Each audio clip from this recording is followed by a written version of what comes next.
Gracias que nos acompaña como todas las semanas aquí a través del canal del Congreso en la mesa de diálogo. Bueno, hemos, como usted lo sabe, estado conversando con diputados, senadores, grupos, coordinadoras de grupos parlamentarios, pero en general, ¿no?, de cómo se ve el legislativo en tiempos como los que estamos viviendo. Hoy con nosotros la senadora del PRI, Claudia Ruiz Massieu, que además también tiene un historial que vale mucho la pena identificar, reconocer, ver y ver cómo están las cosas hoy en el Senado en función de las muchas controversias que tenemos. Simplemente cuando estamos grabando ahorita, pues está relativamente tomado la sede aquí de Avenida Insurgentes y Reforma. Claudia, mucho gusto, ¿cómo estás? Muy bien, con el gusto de poder platicar contigo de este escenario tan inédito que estamos viviendo. A ver, empecemos por lo que hace rato platicábamos. A ver, tú conoces la política de tus entrañas. Seguramente cuando tomabas el biberón te decía tu papá, ¿no? Oye, sí, de por verdad. acá, y claro, ¿no? Platicaba. Pero a ver, déjame plantearte, ¿no vieron venir una derrota tan catastrófica como la que acabaron teniendo? No sé si sea muy rudo diciendo catastrófica, no porque me preocupe la palabra, sino para poder definir exactamente el escenario. Pero una derrota como la que vivieron, ¿qué viste? Mira, yo creo que catastrófica es exactamente la Sería palabra la palabra, indicada. sí. Yo te diría, desde el gobierno, en mi caso ya en la campaña y la elección desde el partido, pues muchos sí advertimos que no íbamos a tener un buen resultado en la elección. Creo que estaban ahí todos los indicadores, todas las alertas, ¿no? Y en ese sentido, en lo personal, no me sorprendió la derrota del PRI en ese momento.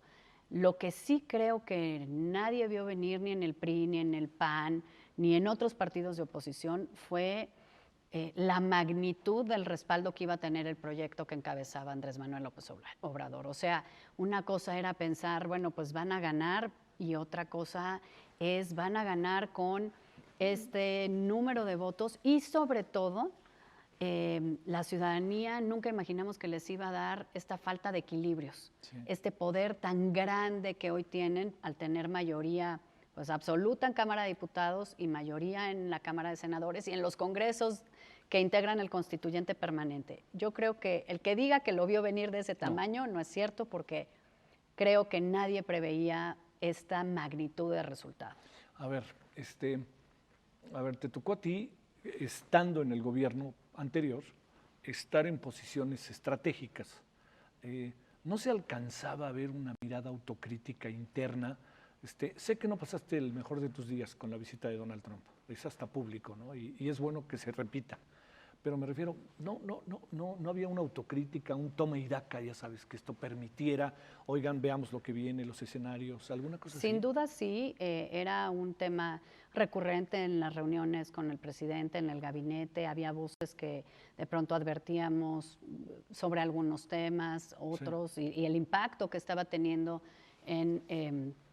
pues en el ánimo de la gente hacia el gobierno y hacia el partido, porque finalmente pues los gobiernos representamos o salimos de partidos también, ¿no?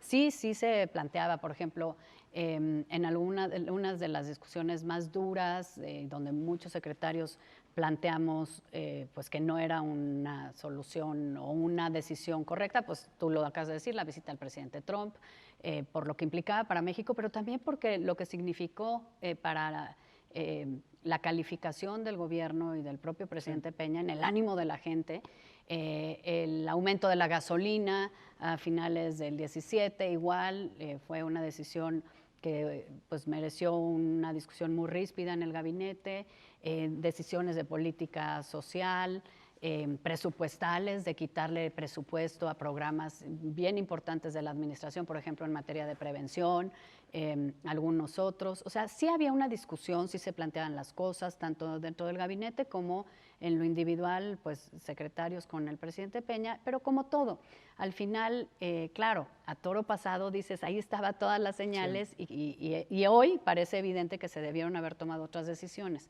En el momento sí había voces que planteaban pues crítica o ruta alternativa en muchos de los temas difíciles que enfrentamos en la administración del presidente Peña, y lamentablemente creo pues, que se fue conjuntando una serie de cosas dentro del propio gobierno, a lo mejor errores, insuficiencias, pendientes, y también pues el no poder leer con sensibilidad lo que estaba pasando en la sociedad.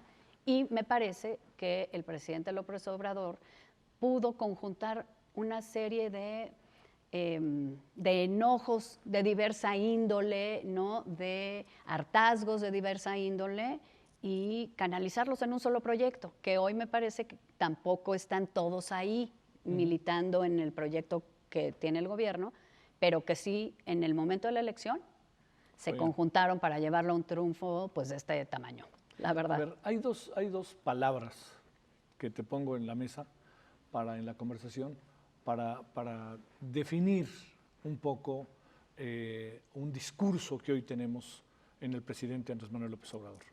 Una es, dejaron esto hecho un batidillo, y dos, es corrupción. A ver, mira, ¿qué piensas? A ver, creo que decir que las cosas estaban hechas un batidillo es injusto y no es real.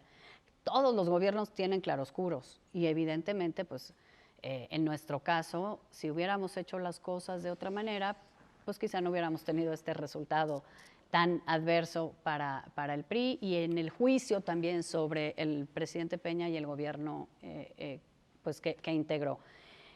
Creo que sí hay pendientes y sí hubo insuficiencias, pero no era un batidillo.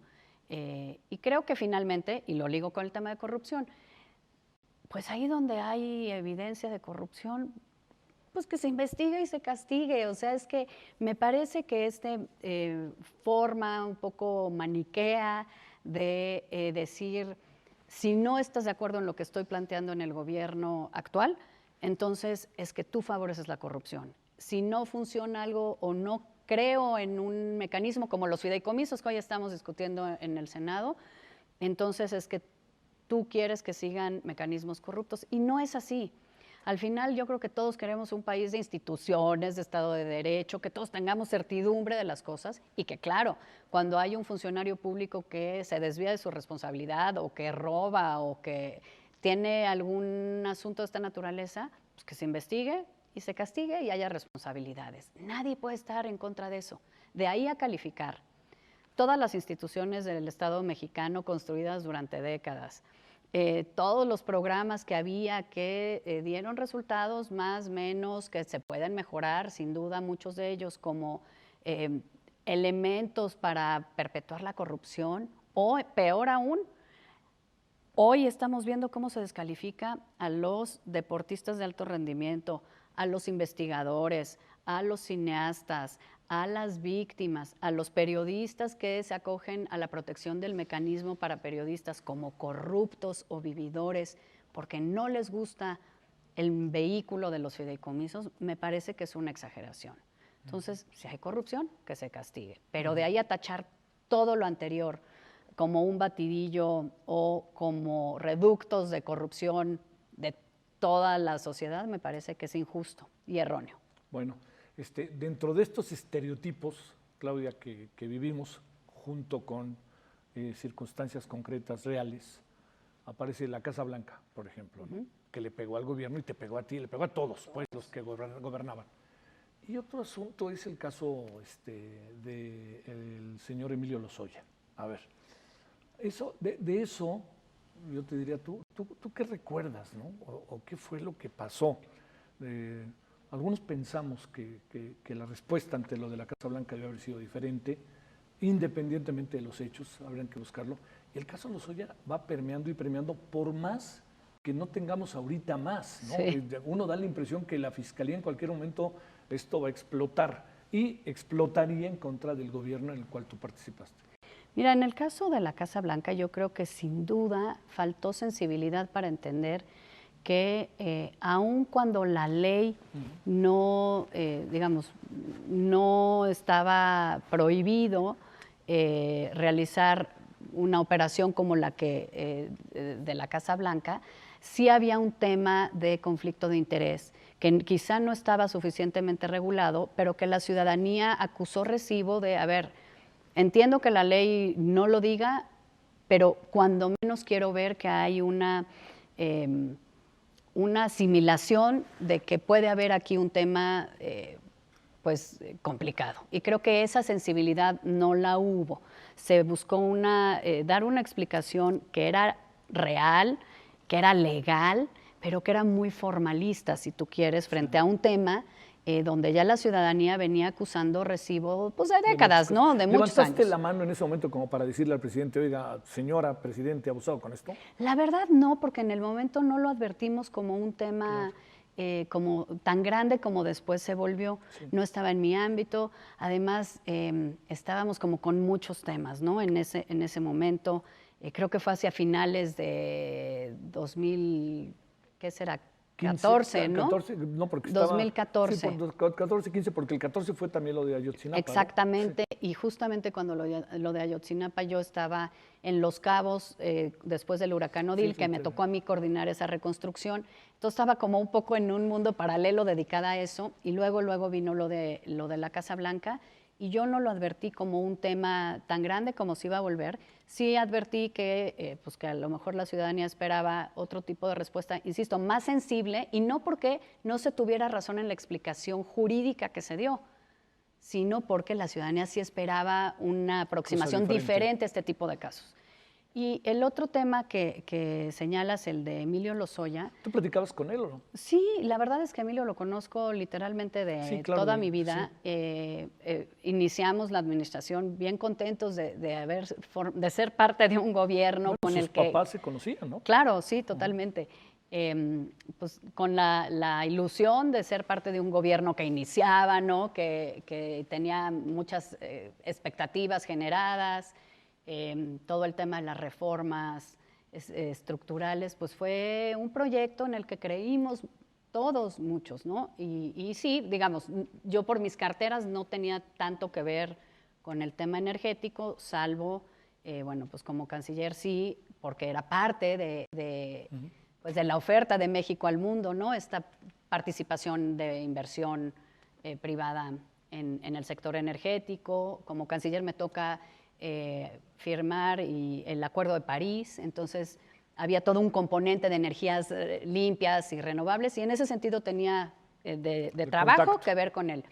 Platicábamos, y cuando él deja el gobierno, pues la verdad es que todos decíamos, bueno, pues es normal, ¿no? El ir renovando los cuadros dentro del gobierno, pero había algunos señalamientos de posibles cosas, y otra vez, pues la expectativa de si los hay, pues que se investiguen, ¿no? Ahora sí, no deja de sorprender que pues sea un caso emblemático, pero respecto al cual no pasa nada en el ámbito de la Fiscalía. Legal. No se advierte que avancen las cosas, que haya pruebas para nada. Y creo que esta es una pésima tendencia en México de señalar cosas sin sustentarlo ni en pruebas ni en actuaciones de las autoridades. ¿Tienes ¿no? indicios de que pasara algo o no? Pues no, la verdad. Digo, entiendo que no estaba en tu no ámbito, era mi ¿no? ámbito, la mera verdad. Sí.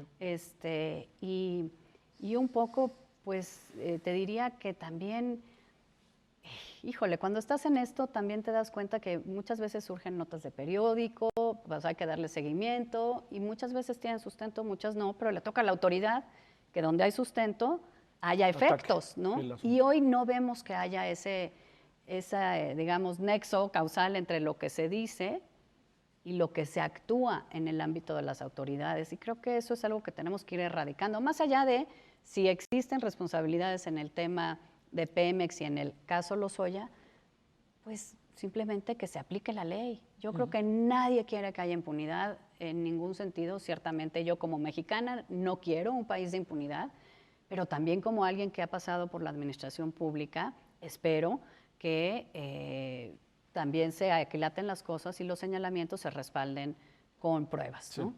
Bueno, permítenos una pausa. Adelante. A ver, te adelanto. Vamos a recordar una frase de alguien que tú te acuerdas bien.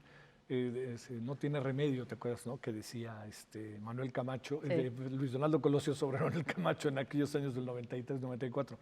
A ver, ¿el PRI tiene remedio o no? Y déjame decirte una cosa. La verdad, no es un partido en extinción, así casi. Te lo planteo en función de lo que uno va viendo a lo largo de estos 2 años y de lo que uno presume puede ser el proceso electoral. Si te parece, hablemos de ello después de la pausa. Adelante. Ya te lo adelanté. Pausa.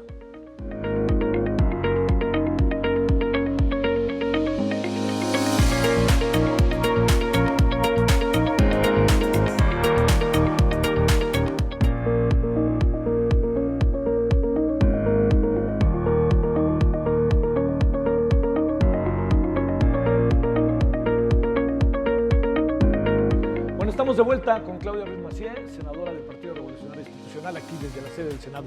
A ver, Claudia, te planteo esto, lo vuelvo a plantear. Sí. ¿Es el PRI un partido en extinción? Tiene un futuro precario, esa es la impresión que da. Tendría que refundarse. A ver, te agrego otra.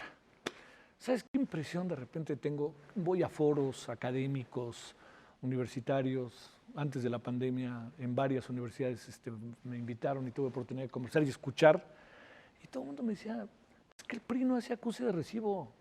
Mira nomás quién lo dirige ahora, para bien y para mal, ¿no? Claro, lo digo en función de lo que escucho. Sí, no, sí. Yo te diré si quieres lo que pienso de otras cosas, pero lo importante es lo que tú piensas sobre esto. Mira, yo creo que el PRI desde luego tiene futuro porque el priismo sí existe. Cuando tú vas a los estados y estás, ahorita hay campañas, ¿no? Veremos el año que entre las campañas. O sea, el PRI sí existe, hay una militancia real que quiere al partido, que le duele la circunstancia que tiene ahorita el PRI, y esa militancia es real, sí existe, es orgullosamente priista, está golpeada por la situación, pero tiene ganas de seguir siendo parte de un partido que es protagonista de lo que pasa en México. Sí creo que al PRI nos faltó estar más en sintonía con las exigencias de la gente. Nos pasó al PRI de manera muy dramática, pero creo que en general a los partidos históricos en el mundo, ¿no? La ciudadanía está cuestionando a los partidos como verdaderamente representantes de sus intereses. Creo que el PRI como un partido justamente eso, histórico, ha sido un partido y en estos últimos años que no se adaptó a las nuevas exigencias de participación de la ciudadanía, en la forma de tomar decisiones, incluso en la forma de hablar. O sea, seguíamos siendo un partido grande, corporativo, muy vertical, pesado, mientras hoy, pues simplemente con las redes, pues hay otra forma de hacer las cosas. La propia militancia exigía muchísimo más centralidad en la toma de decisiones y escuchar que la ciudadanía sí nos estaba mandando mensajes de tu forma, tus resultados no me están convenciendo.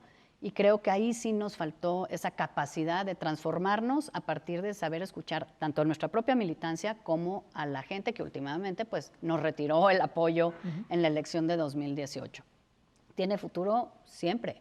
Una organización política que tiene militancia real tiene futuro en la medida en la que sea capaz de adaptarse a las circunstancias y de captar esas demandas ciudadanas y traducirlas en un proyecto creíble de oferta política en las elecciones. La magia de la democracia es que siempre va a haber elecciones y siempre hay una nueva oportunidad. Y aquello de nunca se gana para siempre, nunca se pierde para siempre. Y eso es real, la verdad. Ahora, dicho lo cual, pues es evidente que el PRI está en un momento muy difícil, tanto por el desempeño electoral en el 18 como por el surgimiento de otras alternativas que también le resuenan a los simpatizantes del PRI y a nuestra propia militancia. Entonces, sí viene un reto bien grande para nosotros de poder cumplirle un poco esa expectativa a nuestra militancia, pero también de seguir siendo una alternativa.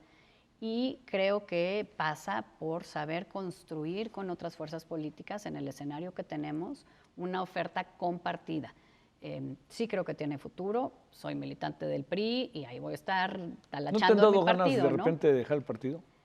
Pues no, a ver, hay momentos como a todos nos ha pasado en donde te alejas, ¿no? En donde no te sientes parte de la visión del momento, pero pues evidentemente la verdad es que también la magia del PRI es esa pluralidad interna que nos caracteriza y en ese sentido todos sabemos que pues hay visiones que digamos que se imponen en un momento y luego vienen otras, pero el PRI siempre tiene espacios de participación para todos. Oye, ¿no te parece que viene, o sea, como aquella película de Tiburón 2, ¿no? Que aparecían, cuando vino la película Tiburón 2, decían, cuando usted pensó que el peligro había pasado, ¿te acuerdas? Te aparecía el tiburón. Sí, claro. No le va a pasar al PRI lo mismo. Cuando ustedes pensaron que el peligro había pasado, vienen elecciones 2 y se les van a venir encima. Pues mira, la verdad la responsabilidad será de todos los priistas y en ese sentido, pues yo sí espero que en este proceso electoral tan grande que vamos a tener el año que entra, el PRI pueda postular candidatos que le den confianza a la ciudadanía, que podamos tener una oferta,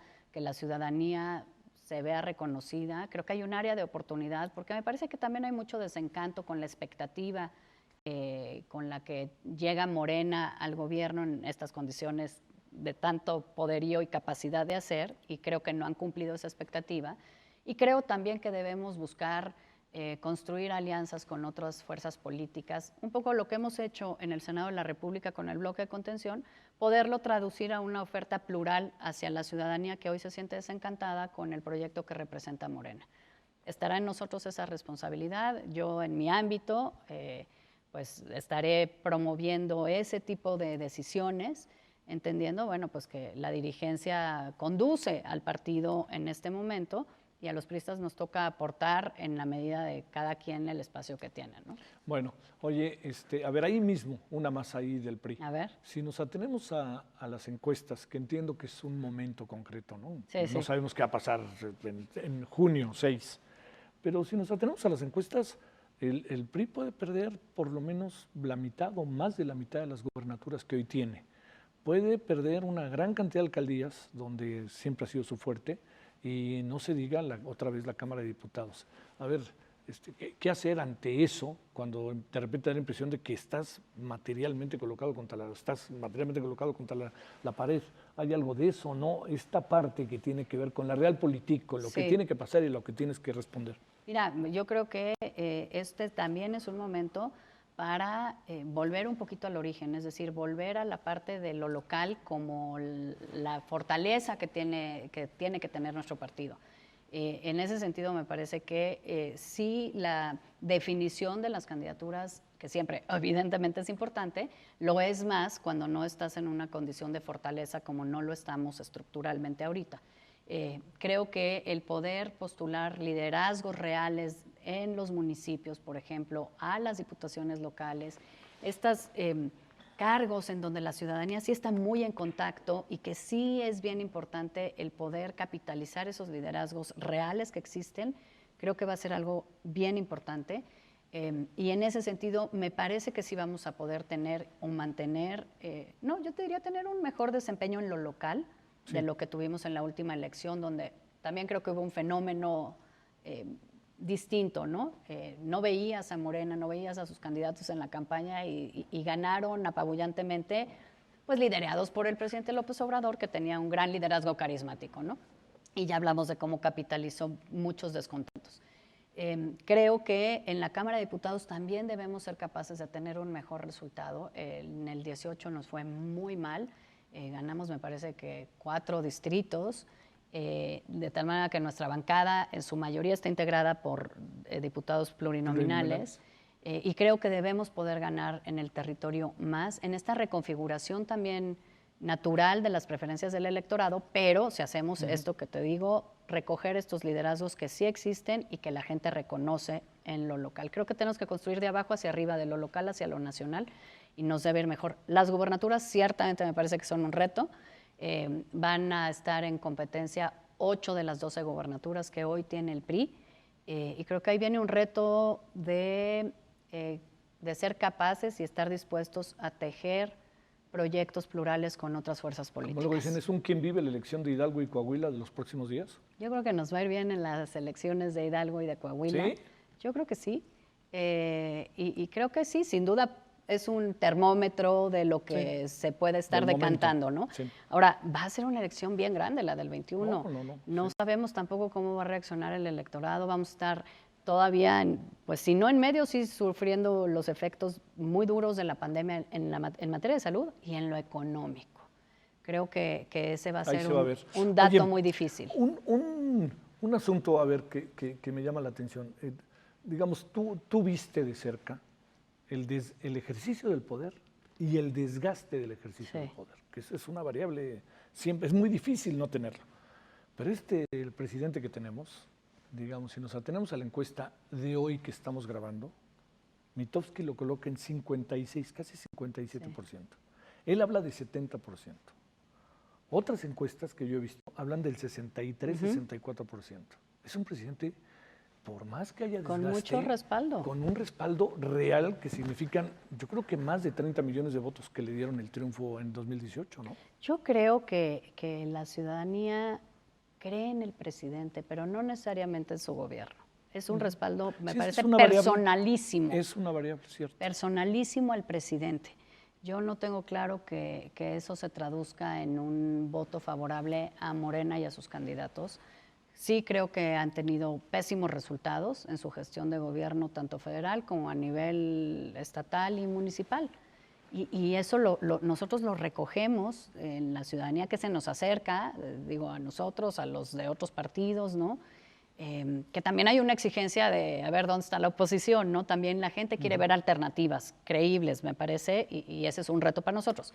Pero sí creo que es indudable. El presidente sí ha bajado digamos, su aceptación y su popularidad, pero mantiene un respaldo bien importante que creo que es personal para él. Como personaje, me parece que la ciudadanía le gusta tener un presidente que sienten cercano y clavado en sus temas, ¿no? Pero no creo que sea un respaldo para su partido y eventualmente para sus candidatos. Bueno, a ver, déjame cerrar este bloque con lo siguiente. Digamos, cuando el PAN perdió en el 2012, una pregunta que insistentemente se le hacía a los panistas, al quien era el presidente, Calderón, y todavía en el 2000 se le hacía la pregunta a Ernesto Zedillo y al PRI es, hicieron acuse de recibo de lo que pasó, hicieron acuse de por qué votaron contra ustedes y votaron por otra opción. ¿Por qué hay como una impresión de que el PRI no ha hecho acuse de recibo de esta catástrofe del 2018? ¿Por qué queda esa idea? ¿Por qué da la impresión de que el PRI se desmovilizó?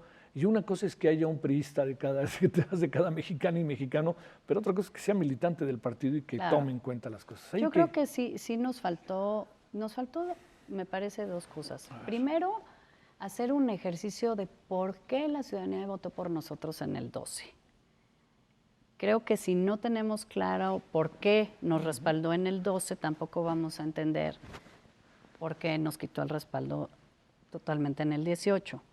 La ciudadanía nos dio una oportunidad, pero eso no quiere decir que respaldara al 100% todo lo que el PRI pues, representa o nuestra forma de hacer las cosas, etcétera. Nos dio la oportunidad en torno a un proyecto y creo que no fuimos capaces de hacer que los beneficios de ese proyecto fueran tangibles para la gente ni de comunicar lo que se estaba haciendo, porque los resultados que estábamos esperando, y cuando había buenos resultados también poderlos aquilatar. Sí, claro. Y la otra parte, pues que ya hablamos, no fuimos sensibles a estos juicios duros y reclamos que la ciudadanía también nos estaba haciendo, y creíamos que porque el proyecto era, en mi opinión, un muy buen proyecto de transformación, de futuro, de México, de inclusión, etcétera. Entonces no había que ponerle atención a estos focos rojos y a estas advertencias que nos estaba mandando la ciudadanía, y que de hecho en las elecciones del 16 pues ya se anticipaba una cosa, y ahí no hicimos esa acuse de recibo. ¿Qué pasó en el 18? Pues una serie de errores y de circunstancias, no menor la definición de un candidato presidencial que no pertenecía al partido, y eso fue muy duro para los priistas, y también hubo un desencanto en ese sentido, sin demérito de las enormes cualidades que tiene José Antonio Meade. Hablo como candidato de un partido que tiene una militancia real y activa. En el 18, ¿qué pasa? Y justamente yo me quedo como presidenta del partido. En el 18 fue una etapa muy dura. ¿Qué buscamos? Pues la verdad, oír a la militancia y que nos expresara toda esta frustración y este dolor y su visión de lo que habíamos hecho mal y de qué teníamos que hacer hacia el futuro. Creo que nos falta acabar un poco ese ejercicio post-mortem de la elección para no repetir esos errores. Muchos fueron errores de decisiones internas, de procesamiento de esas decisiones, de definición de candidaturas, etcétera.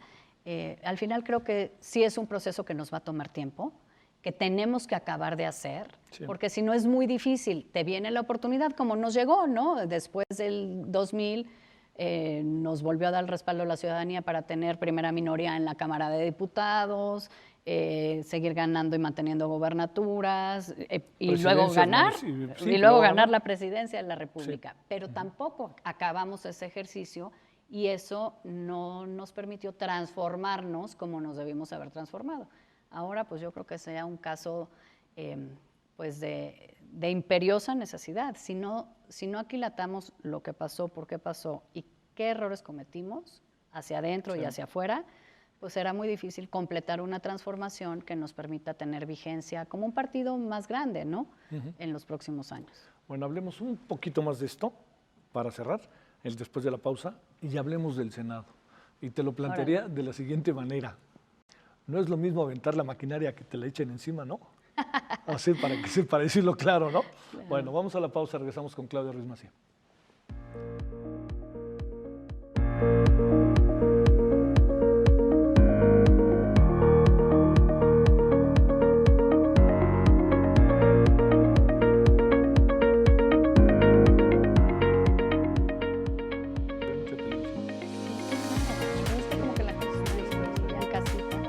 Bueno, estamos de vuelta en la parte final.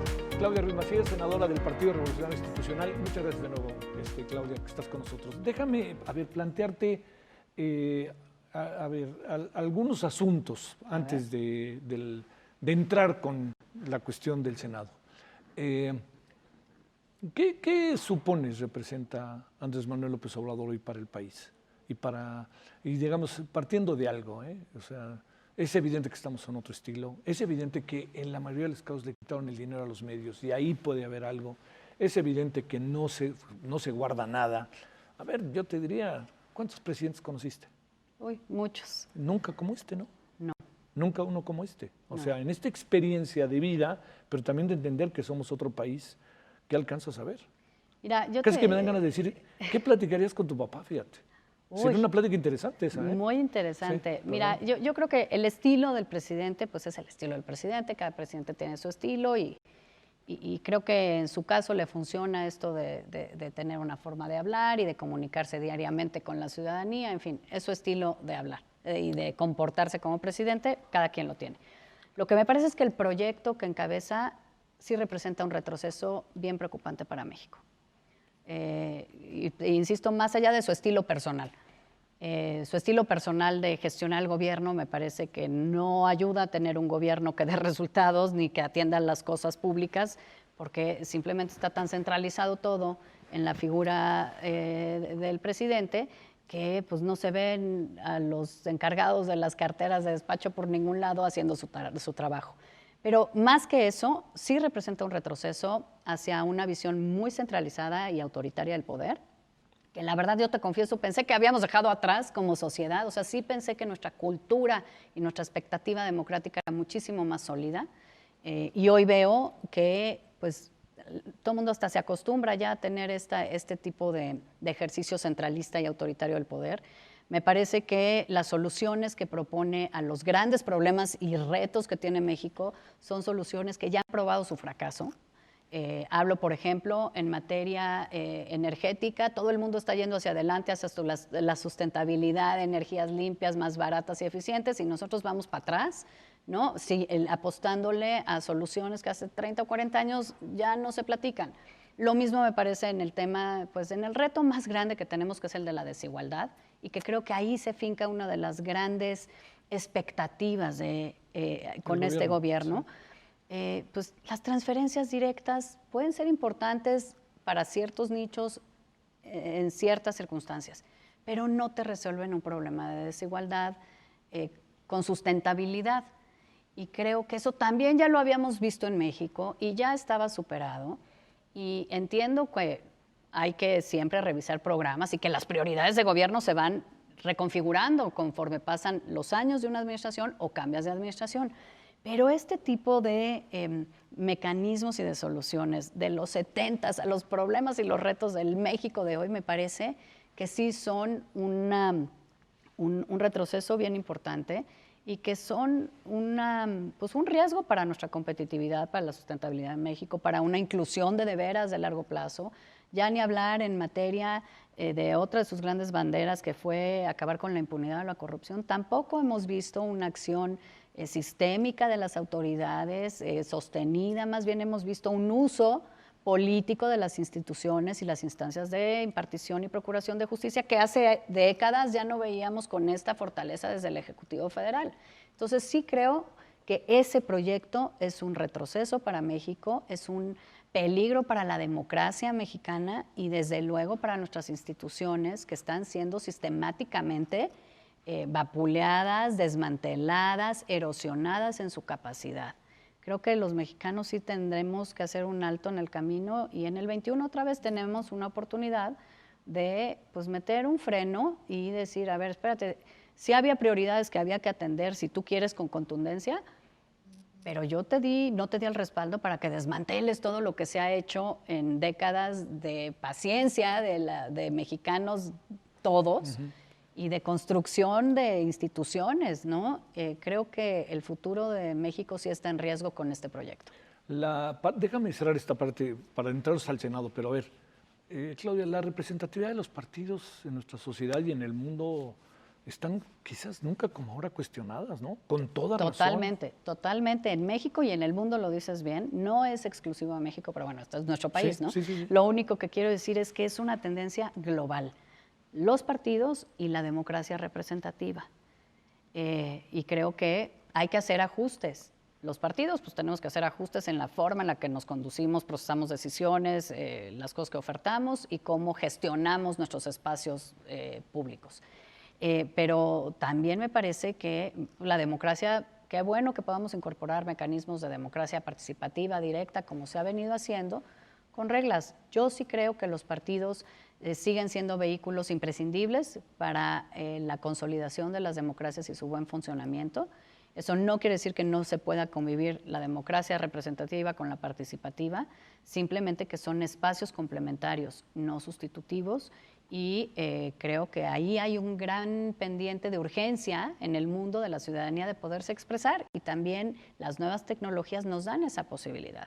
Simplemente también las decisiones públicas requieren de sensibilidad para escuchar, de participación ciudadana, pero también de una expertise, de una experiencia, de un profesionalismo para hacer las cosas. Entonces, reto para los partidos, estamos bien cuestionados, los políticos ni se diga, entonces pues nos tenemos que reinventar un poco en nuestra forma de relacionarnos con la ciudadanía, porque sí creo que la democracia y la democracia representativa, pues hoy siguen siendo el mejor modelo de gestión de lo público y de las aspiraciones sociales. ¿La actual mayoría en el Senado les avienta la maquinaria como ustedes la aventaban cuando eran mayoría?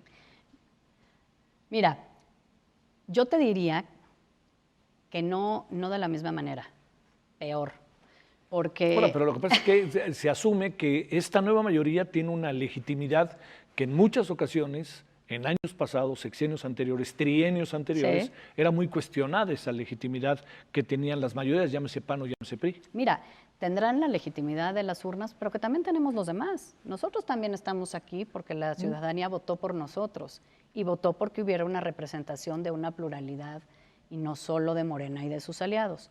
Tienen esa legitimidad y tienen un respaldo de un voto mayoritario, pero tampoco un voto para destruir y pasarle por encima a los derechos de los mexicanos, a las instituciones y a la razón. Yo siempre he sido legisladora de oposición. La verdad es que a mí las otras 2 veces que he estado en el Congreso, también he estado en la oposición. Sí.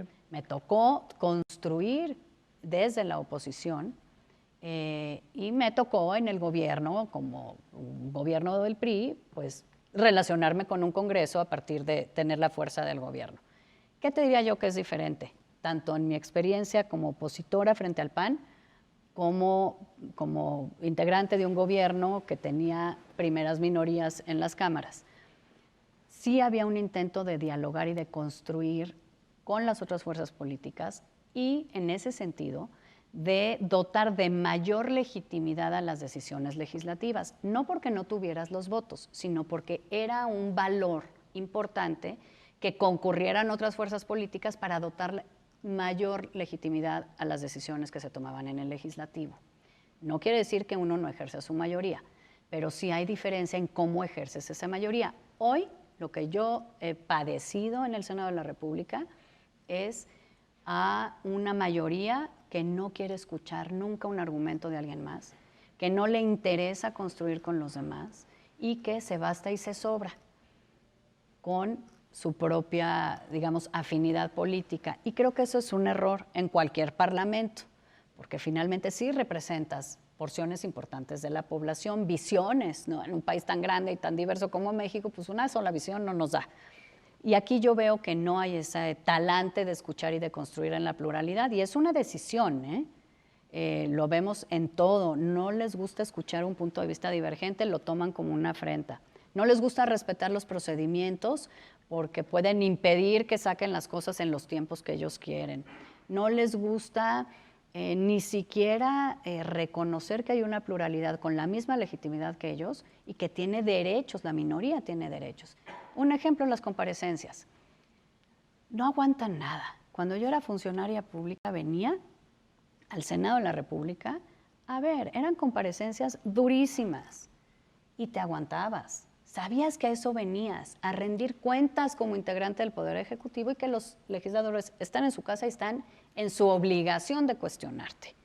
Siempre había formatos donde se permitía la réplica a los legisladores. Es horrible para los funcionarios porque tú contestas y te remata un legislador. Sí. Así es, a eso vienes. Hoy les gustan las comparecencias a modo, nunca hay réplica, no le puedes hacer un cuestionamiento duro a un funcionario porque te recrimina inmediatamente la mayoría y te empiezan a gritar cosas horribles. O sea, sí creo que hay una degradación de la convivencia democrática y plural. ¿Ustedes habrán también bajado el nivel de participación? Por ejemplo, se dice mucho con el caso de López-Gatell, que llegó a ser por momentos abiertamente grosera. Más allá de lo que haya contestado el subsecretario. Mira, yo la verdad no creo. Bueno, es que fíjate que me puse a pensar, perdón que te interrumpa, pues claro, si se pusieron cara de cochino y orejas. A ver, y recordemos cómo increpaba el diputado Fernández Noroña a los funcionarios de gobierno, les manoteaba, casi los empujaba y ahí uno se quedaba, ¿no? Ya terminó el diputado, bueno, ahora contesto, ¿no? Sí, claro. Y la verdad es que esa es la esencia de las comparecencias. No vienes a un día de campo, vienes a ser cuestionado por la oposición. A ver, Claudia, algo que tiene que ver incluso con un asunto yo creo que todo es de profundidad, pero déjame plantearte, el hecho de que se argumente, y hay algo, yo lo comparto, perdóname que te lo diga en primera persona, ¿no? Que se argumente, bueno, nosotros tenemos un mandato, y es un mandato de un voto, de un candidato que presentó toda una serie de circunstancias y les dijo, yo les voy a cumplir todo esto, y la gente fue y votó, y él lo que está haciendo es eso.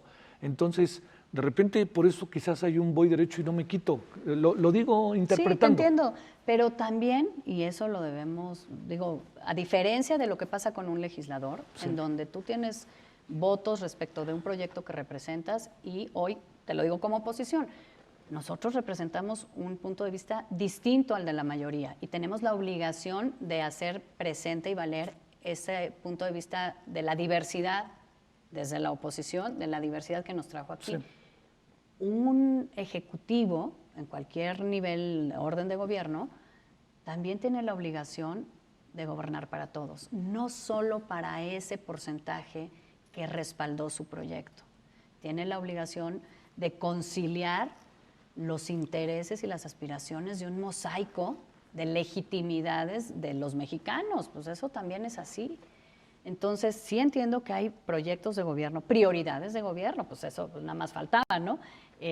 Así es, pero eso no significa que puedas atropellar a todos los demás o que solamente te interese gobernar para ese grupo, que sí puede haber sido la mayoría, en este caso, de los votantes en una elección, pero tampoco es la mayoría de los mexicanos. 30 millones no son la mayoría de los mexicanos, son la mayoría de los votantes en 2018.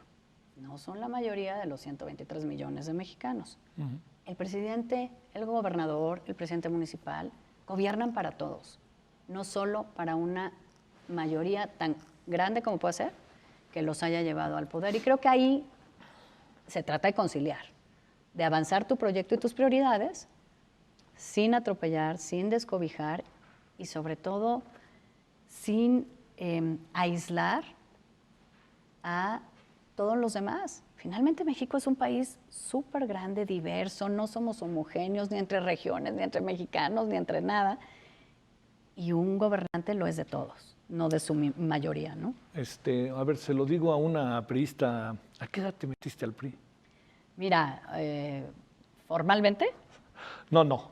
como a los 20 años. ¿Y informalmente? No, pues toda mi vida. La verdad es que yo crecí en 2 familias priistas y ahí aprendí el valor del servicio público, pero pues también pues crecí en una visión de que el PRI era un partido que representaba mejor lo que querías de México, ¿no? La verdad. Te pregunto para cerrar la conversación, ¿tiene remedio el PRI?